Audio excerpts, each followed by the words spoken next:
Okay, before you get your pitchforks ready to come and lynch me, hear me out here. Let's turn this around. Other than, well, he Mario, so must be jumpy game. What argument is there for it being a platform? Today I want to take a look at Mario Sunshine, among some other games, to try to narrow down a definition of what a platforming game actually is, and why a lot of games do not actually belong in that genre. Before you get into this video though, we will be talking about some of the concepts and game design ideas that I discussed in my last video about what a game is in the first place. So I do recommend you go check that video first, link in the card and in the description. Okay, so what is a platforming game? Looking at our checklist of what makes a game, I think we can define a game genre mostly by looking at the obstacles and the fail states. I talked about those two things in the previous video more or less as if they're the same thing. They are related for sure, but there is a big difference. Let's go take a look at an example, shall we? And let's stick to the Mario franchise, just to keep things simple. All the way back in the first Super Mario Bros. For the Nintendo Entertainment System, World 1-1. Here you find yourself having to jump across a little gap, but what happens if you fail? Nothing really, you can just jump out and be on your way. This is an obstacle but doesn't have an associated fail state. It's just practice for an obstacle for something that is very similar later in the level. A gap with a bottomless pit. Now, if you miss this jump, you die. This is where Mario Sunshine comes back into play. Most of the jumping you do in this game is of the first category. You can fail the jump and nothing really happens. You have to retry the jump, of course, but there is no fail state for when you do miss the jump. Besides, you probably wouldn't miss the jump anyway because of the insane mid-air correction that Flood allows you to have. Later Mario games would all have a small mid-air adjustment mechanic, like the Luma in Mario Galaxy and Cappy in Mario Odyssey and so on, but Flood is on a whole other level. This is because the game isn't intended to test your skills from making precise jumps.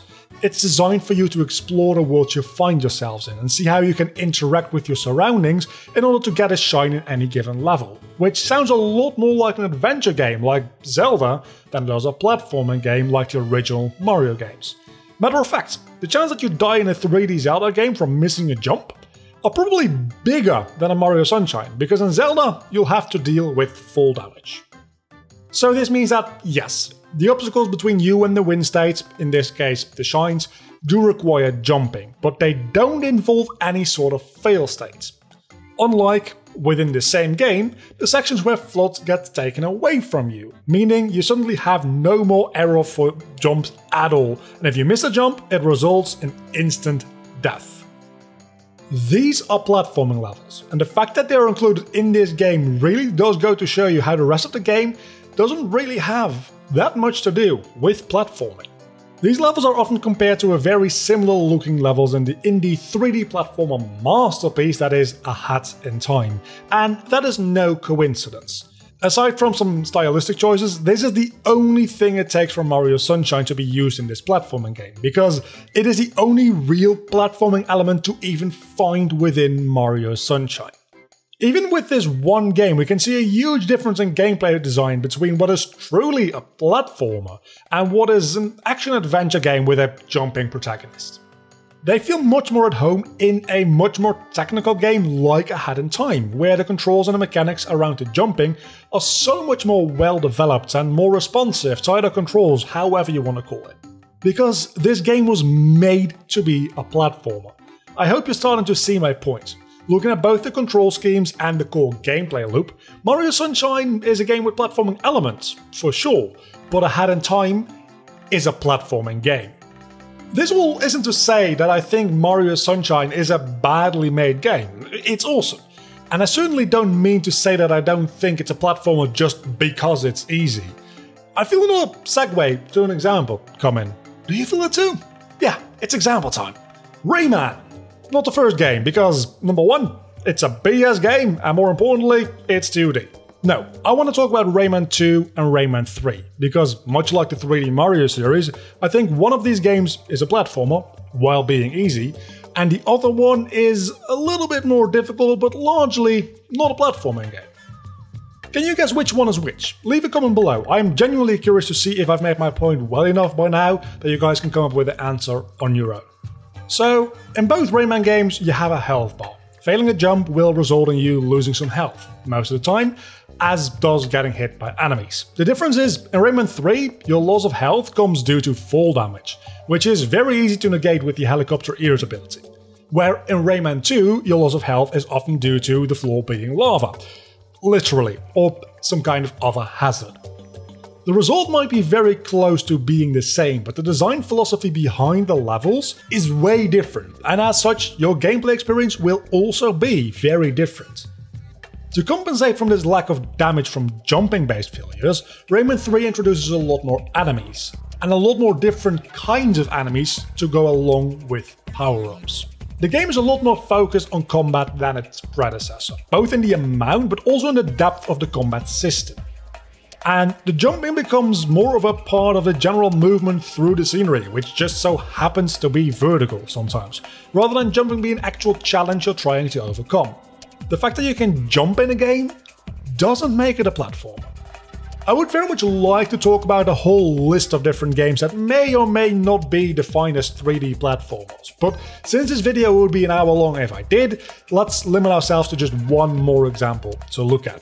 If you want to hear me talk about more other games like Sonic or Crash Bandicoot, let me know if you want to see a follow-up video in the comments down below, and maybe leave your suggestions for other 3D platformers that I can take a look at in this light. Spyro the Dragon. If nothing else, I think this is the one game series in this video that you can't argue are 3D platformers. The original trilogy, anyway. In the first Spyro game you may have a couple of gliding sections that feel a little bit tricky, and there is even a lot of jumping needed to progress in levels, so yeah, I might call the first Spyro game a 3D platformer. An easy one, but as I said before, it's not the difficulty of these jumps, it's about the gameplay purpose they serve. Where Spyro gets really interesting is the structure is really that of a collectathon game, with still a lot of platforming elements left over. Something which a fair amount of collectathon games end up scaling back on for the most part. The thing standing between you and progress in the game is having a certain amount of a specific collectible, whether it be gems, dragon eggs, or in Ripto's Gateway to Rage, orbs. Very rarely are these things hidden behind actual platforming challenges, and you could probably complete the game by mostly just finding the collectibles that just laying around and do no jumping whatsoever. Yet, the general progression through most of the levels, but also the overworld, which you need to do to get to the levels in the first place, has a fair few spots where I'd call it actual platforming. We're getting into a bit of a grey area here where it gets difficult to make a call. Still, I would say the main thing stopping you from progressing in the game is the amount of collectibles you have, and since those aren't hidden behind any kind of platforming challenge, I'm giving this game collectathon as its primary genre, with platforming closely behind. Luckily, things get a little bit more clear-cut from here. In the second game, it's even more apparent that collecting orbs has nothing to do with platforming, as there are usually rewards for winning minigames that are usually totally unique in their gameplay compared to the rest of the game. The reason that I bring this all up is that Mario Sunshine 2 follows this logic, but to a lesser extent. Sure, some of the shines do require jumping, which, as discussed, isn't the same as platforming. Some of them may require actual platforming, but again, as I mentioned before, the fact that these are totally separate sections of the game should only strengthen my argument that the rest of the game, in fact, is an action-adventure collectathon, more than a platformer. Of course, any game can, and should, have more than a single mechanic. And games will blur the lines between genres a lot, and that is very much a good thing. The fact that Mario Sunshine does something slightly different doesn't mean that it's a bad game, it just means it's a little different. It's not like the game doesn't have any platforming elements to it at all. In the end, genres are more like boxes we make up to effectively communicate what a game actually is, so you can more easily choose from the start whether or not you're interested in a given game. They're a marketing term, not a design term. So, would I be upset if somebody gave me Mario Sunshine telling me it is a 3D platformer? No, of course not. It gets the point across, even if maybe it's not particularly accurate. If I called your phone a camera, I wouldn't technically be wrong. Yes, it is a camera, but it's only a small part of the device, not its primary use. Does that mean this whole video was pointless? To a certain extent, maybe. But I think for both game designers and us as consumers, it's not totally irrelevant to participate in these kinds of thought experiments. If for no other reason than it can be a lot of fun. And maybe, just maybe, somebody watching this is working on a game and gets inspired to think outside of the box. Mix and match genres together that at first glance may seem like a bad mix. Who knows? God, I hope so. Otherwise I just wasted a month of working on this video. If you like this video, you can show it by hitting that button down below this video. And do get subscribed, because I do want to make that follow-up video at some point with your feedback. For which I'll need feedback, so you know what to do. Go to the comment section, tell me why I'm wrong. Or maybe drop an idea for a video that you'd like me to make. I have a very fun idea about a video, about video game boss design, but I've always got room for more.